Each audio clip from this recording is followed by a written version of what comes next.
मैं हूं आप सभी का बायो वाला दोस्त किशोर सर। आज हम लोग पढ़ने वाले हैं नर जनन के जो सहायक अंग होते हैं उसके बारे में।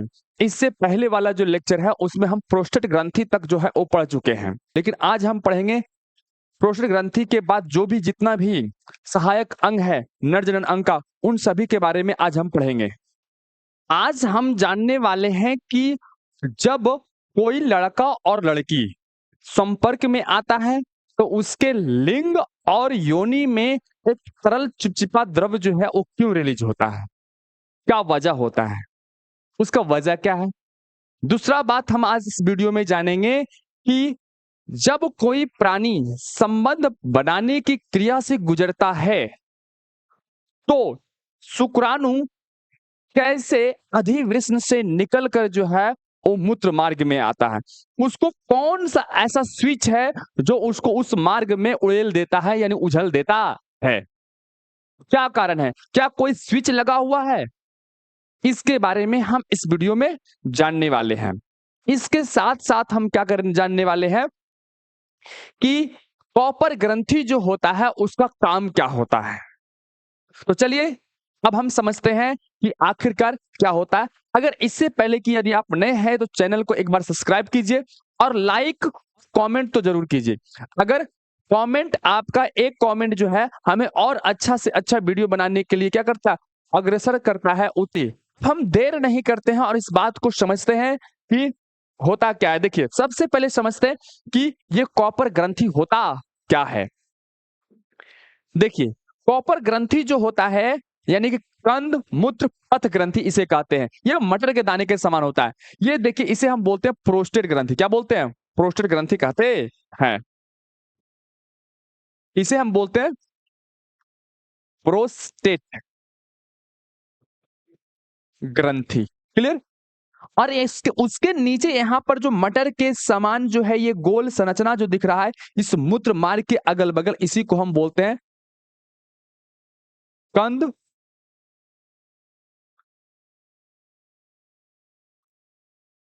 कंद मूत्र पथ ग्रंथि या फिर कॉपर ग्रंथि। क्लियर? ठीक ना? अब इसी के बारे में आज हम इस वीडियो में पढ़ने वाले, सब इसी का खेल है, इसी का। बात पहले समझिए, उसके बाद हम बताएंगे। अब यह क्या करता है, एक चिपचिपा चिप चिपा गाढ़ा पार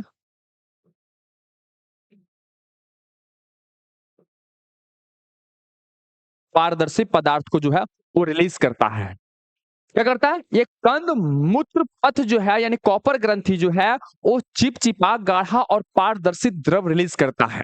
अब कब करता है वो समझिए। देखो ये क्या होता है बाबू, जब लड़का और लड़की, लड़का और प्लस लड़की संपर्क में आता है विवाह के बाद, ठीक ना, संपर्क में आया, या फिर इन दोनों के अंदर संबंध बनाने की इच्छा जागृत हुई, क्लियर? तब क्या होता है, संबंध बनाने से पहले ही क्या होता है, उसके लड़की की योनि में और लड़का के पेनिस में जो है वो एक चिपचिपा सा महसूस होता है। यह महसूस जो होता है चिपचिपा सा, वह कौन सा द्रव होता है, तो इस कंद मूत्र पथ से रिलीज होने वाला यानी स्रवित होने वाले तरल द्रव से होता है। और उस तरल द्रव कैसा होता है, चिपचिपा होता है, गाढ़ा होता है और पारदर्शी होता है। बात समझ में आ गया? क्यों होता है यह, अब क्यों होता है ये समझ में आ गया। बात आपको समझ में आ होगा कि ये आखिरकार जब लड़का और लड़की, स्त्री और पुरुष जब संपर्क में आता है तो इसके योनि के और लिंग में जो है ये चिपचिपा द्रव रिलीज होने का कारण क्या है, रिलीज कहां से होता है, ये आपको समझ में आ गया होगा। अब हम बताते हैं कि क्यों होता है। आइए समझते हैं कि आखिरकार क्यों होता है। देखिए अब क्या है कि ये आपको दिख रहा है यहां पर, आपको ये है आपका मूत्राशय। क्या है ये? मूत्राशय है, ठीक ना। और यहां से एक नली आती है और इस प्रकार से ये जुड़ी है। ये पूरा का पूरा मार्ग जो है क्या है, मूत्र मार्ग है। क्या है? मूत्र मार्ग है। अब जब यहाँ से यूरिन जब ट्रांसप्लांट करता है या छोड़ता है पुरुष, तो ये पूरा का पूरा जो मार्ग है वो हो जाता है अम्लीय। क्या होता है? अम्लीय हो जाता है, अम्लीय हो जाता है। और यहाँ पर बनता है शुक्राणु। क्या बनता है? यहाँ पर बनता है शुक्राणु। शुक्राणु जो है उसको जीवित रहने के लिए चाहिए क्षारीय माध्यम। क्या चाहिए? क्षारीय, यानी क्षारीय प्रकृति में ये शुक्राणु जो है वो जीवित रहता है। तो अब क्या होता है, क्षारीय प्रकृति में जीवित रहेगा। अब जमा होता है, यहाँ पर जमा होता है अधिवृष्ण में। क्या होता है? जमा होता है अधिवृष्ण में। अब यहाँ बनता है, यहाँ जमा होता है, और इस रास्ते से ये शुक्रवाहक नली है, इससे ऐसे ऐसे और शुक्राशय से होते हुए एक क्या होता है, प्रोस्टेट ग्रंथि से होकर जो है वो मूत्र मार्ग में ये नली जो है वो गुजरती है। अगर यह पूरा का पूरा जो नली है अगर अम्लीय होगा और शुक्राणु जब अम्ल के संपर्क में आएगा तो क्या होगा, शुक्राणु जो है वो डेड पड़ जाएगा, मर जाएगा।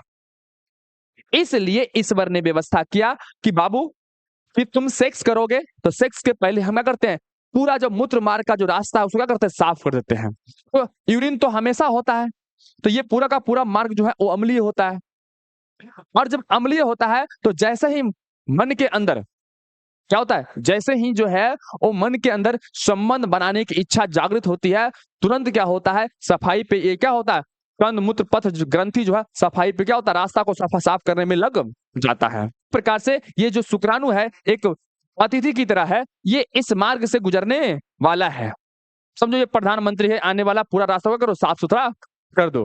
अब क्या होता है, एक कंद मूत्र पथ जो है वो आने से पहले ही एक साफ कर देता है। कैसे? चिपचिपा गाढ़ा पारदर्शी द्रव को रिलीज करता है और पूरा का पूरा जो है इसकी प्रकृति कैसी होती है, इसकी प्रकृति होती है क्षारीय। क्या होती है? क्षारीय। अब ये अम्ल क्षार के संपर्क में आता है तो पूरा का पूरा रास्ता जो है क्षारीय हो गया, आएगा भी क्षारीय, कोई दिक्कत नहीं होगा। बात समझ में आ गया? क्यों करता है? तो पहला काम है कि शुक्राणु जीवित रह सके ना, और उसको कंफर्ट जोन मिले, वो मरे नहीं। क्योंकि ये अगर यहां से आते आते और क्या हो गया, यहां से निकलते निकलते क्या हो गया, वो मर गया, तो फिर जीवन की उत्पत्ति नहीं हो पाएगी। बात समझ में आ गया? अब नेक्स्ट देखते हैं कि दूसरा काम क्या होता है। दूसरा काम क्या होता है कि संबंध बनाने से पहले जो है ये द्रव रिलीज करता है, उसका दूसरा जो रीजन होता है वो है मैथुन की इच्छा जागृत करना है। इच्छा को बढ़ाना, क्या करना, इच्छा को बढ़ाना। जब चिपचिपा द्रव रिलीज होता है, यहां से ये पहले चिपचिपा द्रव रिलीज होता है, यहां पर निकलता है पूरा ऐसे, ठीक है, ये पूरा निकलता है, तो ये का पूरा जो ये भाग जो है वो क्या होता है, चिपचिपा हो जाता है। इसी प्रकार से मादा की योनि में भी क्या होता है, चिपचिपा हो जाता है, उसमें भी एक ग्रंथि होती है। अब चिपचिपा होने से क्या होता है, ये भावना जो है वो बढ़ती है। क्या होती है? ये भावना जो है वो बढ़ती है, संबंध बनाने की इच्छा क्या होती है, बढ़ती है। तीसरा काम है कि ये शुक्राणु की जो रास्ता है उसको क्या करता है, आने के लिए सुगम बनाता है, यानी आसान बनाता है। तो आपको समझ में आ गया होगा कि जब कोई स्त्री और पुरुष जब संपर्क में आता है तो उसके योनि और पेनिस में जो है वो चिपचिपा क्यों महसूस होता है। उसका महसूस होने का वजह है कि जो आगे का संबंध बनाने की क्रिया होने वाला, उस क्रिया को सुगम बनाया जाएगा, सुगम हो जाए, आसान हो जाए। इसका एक और काम होता है स्नेहक प्रदान करना, मतलब वायल की तरह काम करता है, चिकनापन प्रदान करना। चिकनापन प्रदान होने के कारण क्या होता है, ये मैथुन की क्रिया यानी सेक्स की प्रक्रिया जो है आसान हो जाता है। इसका एक और ये भी काम है। तो यहां से सवाल कैसे आएगा कि कंद मूत्र पथ जो है वो कहां होता है, तो प्रोस्टेट ग्रंथि क्या होता है, नीचे होता है। प्रोस्टेट ग्रंथि क्या होता है, नीचे होता है। इसका आकार कैसा होता है, तो गोल होता है। हम आपको सारा वीडियो के अंदर जो है वो हम क्या कर रहे हैं कि टॉपिक के साथ साथ जो है इसमें किस प्रकार से सवाल पूछे जाएंगे वो सारा का सारा हम बताते जा रहे हैं। और इससे पहले कि यदि आप नए हैं तो एक बार चैनल को सब्सक्राइब कीजिए और कमेंट जरूर कीजिए। अगर किसी प्रकार का कोई समस्या आ रहा है, अगर समझने में आपको दिक्कत है तो अपना विचार जरूर उस कमेंट में लिखिए। चलिए देखते हैं, ये कंद मूत्र पथ होता है। क्या होता है, कंद मूत्र पथ। अब इसी को हम कॉपर ग्रंथि बोलते हैं। इसका बोलता है किस आकार का होता है, तो मटर के आकार का होता है। एक सवाल तो ऐसा आएगा, ये कैसा द्रव रिलीज करता है, तो चिपचिपा गाढ़ा पारदर्शी द्रव रिलीज करता है। इसकी प्रकृति कैसी होती है, तो क्षारीय होती है। कैसा होता है, यानी कि प्रोस्टेट ग्रंथ कंद मूत्र पथ से निकलने वाला जो द्रव होता है उसकी प्रकृति कैसी होती है? क्षारीय होती है। जब जब लड़का और लड़की संपर्क में आता है तो पुरुष के पेनिस में चिपचिपा महसूस होने का वजह कौन होता है? तो प्रोस्टेट ग्रंथि से निकलने वाले तरल द्रव के कारण। क्लियर? बात समझ में आ गया? इस तरह से सवाल आएगा। अब यहां पर क्या होता है और आगे की बात हम करें तो क्या होता है, देखिए एक इसमें समस्या और आता है। अगर कोई बालक, अगर कोई लड़का है, वो 14 वर्ष की उम्र से जो है ये चिपचिपा होने का एक बीमारी भी है। क्या है? एक डिजीज है, एक प्रॉब्लम है। और आजकल बढ़ते उम्र में बहुत ज्यादा ये प्रॉब्लम हो रहा है। जब यह प्राणी जो है ये 14 वर्ष का जब उम्र हो जाता है लड़का का, तो समाज में ऐसी और सोशल मीडिया में ऐसे चीजें व्यक्त है जो बॉडी को हैपर कर देता है, उत्तेजित कर देता है। और बच्चे जो है वो पूरी तरह से परिपक्व होने से पहले ही, यानी पूरी तरह से जवान होने से पहले ही अपना पूरा का पूरा जो है सिस्टम उस चीज में क्या करता है? बर्बाद कर देता है। यानी कि हस्त मैथुन का उसे क्या होता है? लत लग जाता है। क्या होता है? इसको बोलते हैं मास्टरबेट। इसमें क्या होता है? वो लिप्त हो जाता है। अगर कोई बच्चा 14 वर्ष से या उससे आगे से हस्त मैथुन की प्रक्रिया से गुजर रहा है या वो कर रहा है, उसमें क्या होता है? एक लॉन्ग टर्म के बाद, एक लॉन्ग टर्म, एक लंबे समय, एक लंबे समय के बाद क्या होता है? उसमें एक डिजीज, एक प्रॉब्लम आने लगता है। वो क्या होता है कि वो थोड़ा सा भी सोचा, हल्का भी सोचा, या हल्का सा भी किसी के बारे में सोचा, अपने गर्लफ्रेंड के बारे में या किसी उसके मन में संबंध बनाने की इच्छा जागृत हुई, मतलब तनिक सा भी सोचा, सोचते ही क्या होता है? ये पूरा का पूरा पार्ट जो है वो चिपचिपा हो जाता है। उसे ऐसा महसूस होता है कि हमारा जो विधि है यहां से निकल कर जो है वो क्या हो गया? वो बाहर निकल चुका है। परेशान हो जाता है। उसका वजह होता है एक लंबे समय से हस्त मैथुन की प्रक्रिया के गुजरने के कारण ही ये प्रॉब्लम जो आती है। जरा समझते हैं वो कैसे होता है। देखिए हस्त मैथुन की प्रक्रिया में क्या होता है कि नर जो होता है वह अपना कृत्रिम तरह से जो है वो पेनिट्रेट करने की प्रक्रिया को वो जारी रखता है। यानी कि हाथों के द्वारा जो है इस पेनिस के पर जो है वो घर्षण की प्रक्रिया को क्या करता है? गुजारता है। और जिससे ये जो ये यहाँ पर ये दिख रहे हैं, इस पे जो है ये जो मसल्स है, कंद मूत्र पथ जो है, इस पे ज्यादा प्रेशर पड़ता है। नेचुरली में तो कुछ दिक्कत नहीं है, नेचुरली में प्राकृतिक रूप से अगर किया जाए तो कोई दिक्कत नहीं है। लेकिन अगर कृत्रिम रूप से जब किया जाता है तो यह ग्रंथि जो है, इसके सिस्टम जो है वो क्या होते हैं? बिगड़ जाते हैं, आप ऐसा कहते हैं। तो एक लंबे समय के बाद क्या होता है? ये बीमारी से होकर उसे गुजरना पड़ता है। अतः हमें इसे अवॉइड ही करना चाहिए। हमें इसे अन्यथा ज्यादा मात्रा में करना ही नहीं चाहिए। और उससे ये एक ऐसा लत है कि ज्यादा और कम इसमें होता नहीं है। अगर कोई बच्चा एक बार इसमें लिप्त हो गया तो वो बाहर निकलने वाला नहीं है। इसका एक ही इलाज है, आप इस चीज को पहली बार करो ही ना, ठीक है? तभी ये जो चीजें जो है ये आपके जीवन में ऐसा कोई समस्या आने वाला नहीं है। आगे आपको बताने वाले हैं कि जब प्राणी सेक्स की प्रक्रिया से गुजरता है तो शुक्राणु जो है उसको कौन बाहर निकालता है, यानी शुक्राणु यहां से जो है वो कौन बाहर इस तरह से इसमें ऐड करता है। तो आइए अब हम आगे जानते हैं। देखिए अब हम जानते हैं कि जब कोई प्राणी संबंध बनाता है तो शुक्राणु को इस मूत्र मार्ग में कौन छोड़ता है, ये जानते हैं। क्या उसके अंदर कोई स्विच है और वह स्विच का नियंत्रण कैसे होता है उसके बारे में समझते हैं। देखिए सबसे पहले यहाँ पर जो फिगर दिया गया इसमें कुछ सुधार किया जाएगा। देखो ये जो नली है यहाँ पर, ये बाबू ये एक्चुअली इस प्रकार से है, ऐसे होता है, ये मूत्र मार्ग में नहीं खुलता है, ठीक है? अब हम इसी चीज को थोड़ा सा इधर हम बनाते हैं। देखिए ये हो गया आपका,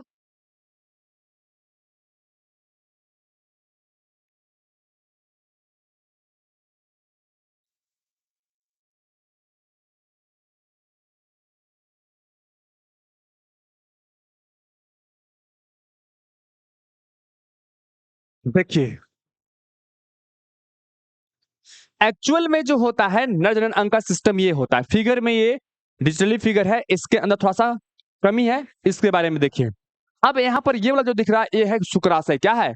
इसे हम बोलते हैं शुक्राशय। क्या बोलते हैं? शुक्राशय बोलते हैं। और ये जो वाहिनी, ये जो नली है, इसे हम बोलते हैं शुक्रवाहक। क्या बोलते हैं? शुक्रवाहक नली, नली। इसे हम बोलते हैं अधिवृष्ण। क्या बोलते हैं?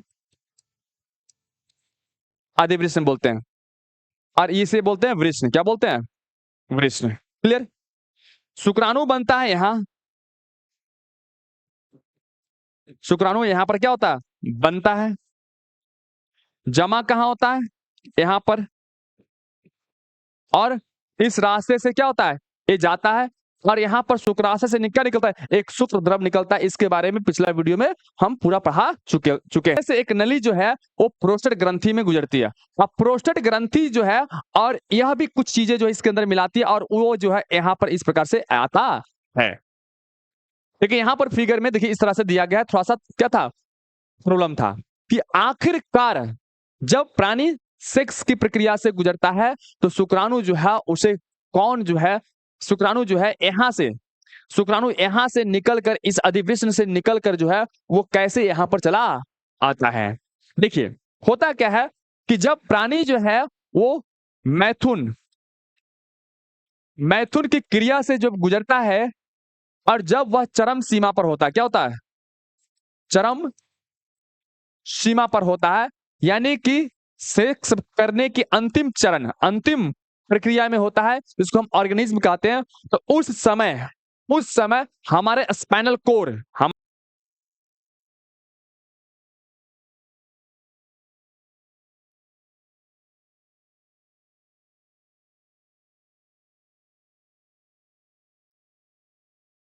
देखिए होता क्या है, जब प्राणी संबंध यानी सेक्स की प्रक्रिया से गुजरता है और जब वह चरम सीमा पर यानी ऑर्गेनिज्म पर होता है तो उस समय क्या होता है? सिंपैथेटिक क्या होता है? उस समय सिंपैथेटिक नसें जो होता है यानी T10L2 जो हमारा नर्वस सिस्टम, हमारा जो है वो स्पाइनल कोड में ये मौजूद रहता है। वहां से ये नसें क्या होती है? एक सूचना, एक संवेदना जो है वो क्या करती है? भेजती है। किसको? तो वास डिफरेंस को। किसको? वास डिफरेंस को। समझिएगा ध्यान से, जब मनुष्य संबंध की प्रक्रिया से गुजर रहा होता है और वह पूरा एकदम चरम सीमा पर यानी अंतिम समय में होता है, तो अंतिम समय में क्या होता है? सिंपैथेटिक नसें यानी कि हमारा स्पाइनल रीढ़ की हड्डी जो होती है और उसमें एक स्पेस, एक जगह होता है जिसको बोलते हैं T10L2। वहां से एक नसें क्या होती है? एक नसें निकलती है जिसको हम बोलते हैं सिंपैथेटिक नसें। ये नसें क्या करती है? एक सूचना देती है। किसको? ये सूचना देते हैं सबसे पहले वास डिफरेंस को। क्या करता है? वास डिफरेंस को। क्या करता है? वास डिफरेंस यानी कि शुक्र वाहक नली को। किसको? शुक्र वाहक नली को क्या करता है? एक सूचना देती है।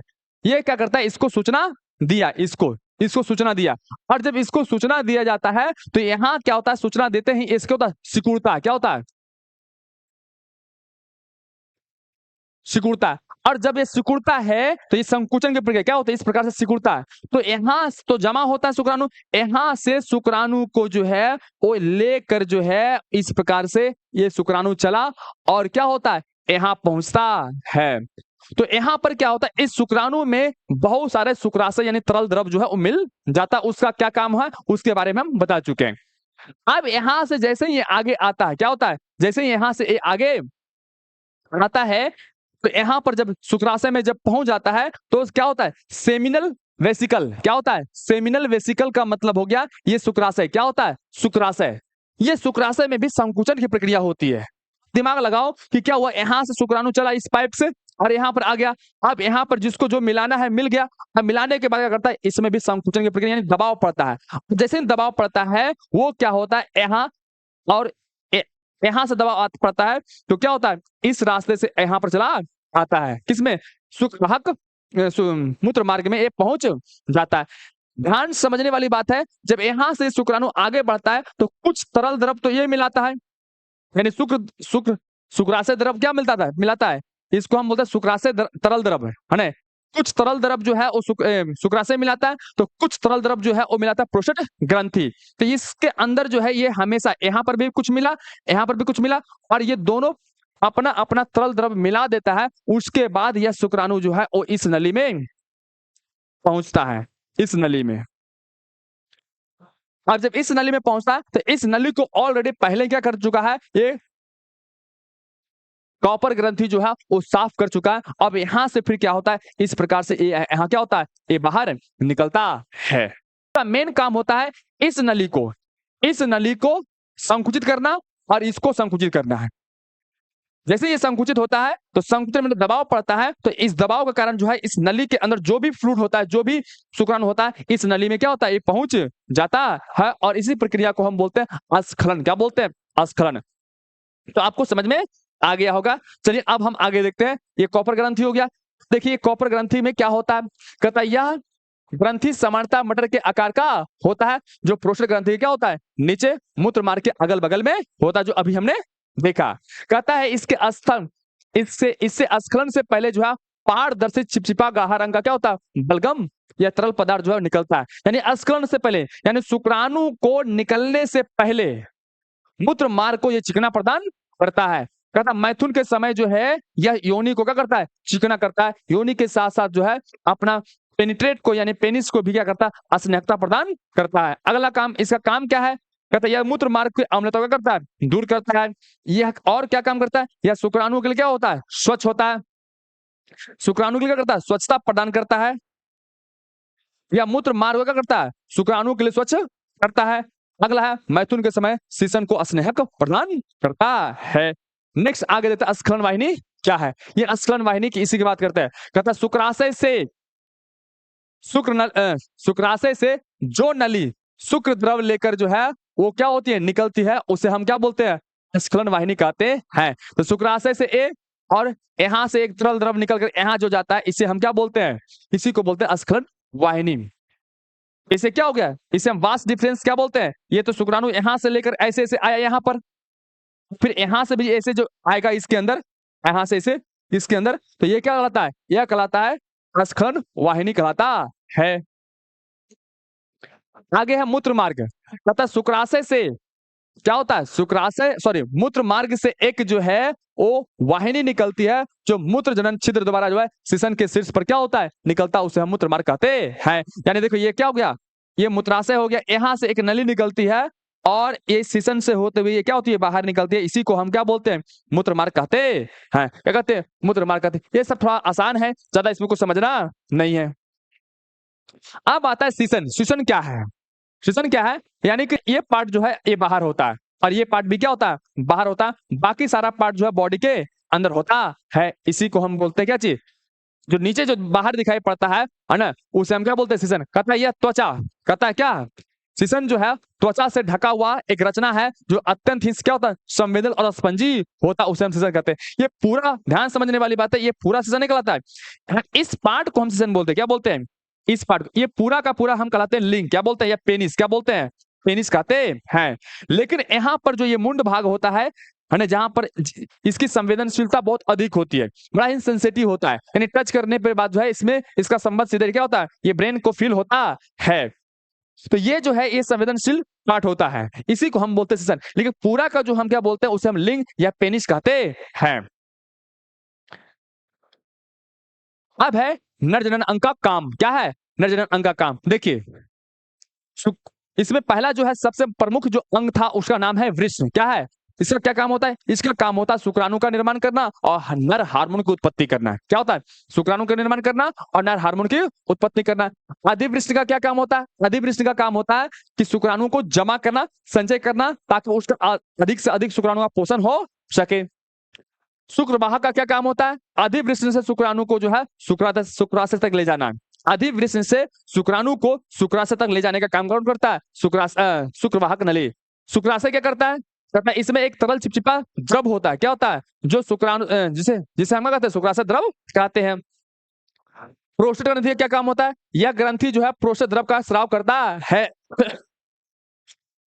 अब नेक्स्ट है शिशन। कहता है यह शुक्राणु को, यह शुक्राणु, शिशन का क्या काम है, शिशन का जो काम है, यह शुक्राणु को जो है शरीर से बाहर निकालकर जो है मादा की योनि में क्या करता है, पहुंचाता है। ये कौन, शिशन। तो इस प्रकार से हमने देखा। नेक्स्ट वीडियो में हम पढ़ने वाले शुक्राणु बाहर से तो हमने देख लिया कि शुक्राणु कैसा होता है, ऐसा होता है, लेकिन इसके अंदर क्या क्या होता है इसके बारे में हम आगे पढ़ेंगे। शुक्राणु के अंदर झांकने का प्रयास करेंगे। ऐसे तो ये क्या होता है, ऐसे ये दिखाई नहीं पड़ता है, जब ये स्खलन के समय बाहर निकलता है तो इसकी कोई संरचना हमें मानव अपनी नंगी आंख से नहीं देख सकता है, लेकिन इलेक्ट्रॉन सूक्ष्मदर्शी से जब देखा जाता है तो इसकी संरचना बड़ा ही क्या होती है, अजीब होती है। और अगला जो वीडियो है हम इसी के बारे में, अगला वीडियो में हम इसी के बारे में पढ़ने वाले हैं।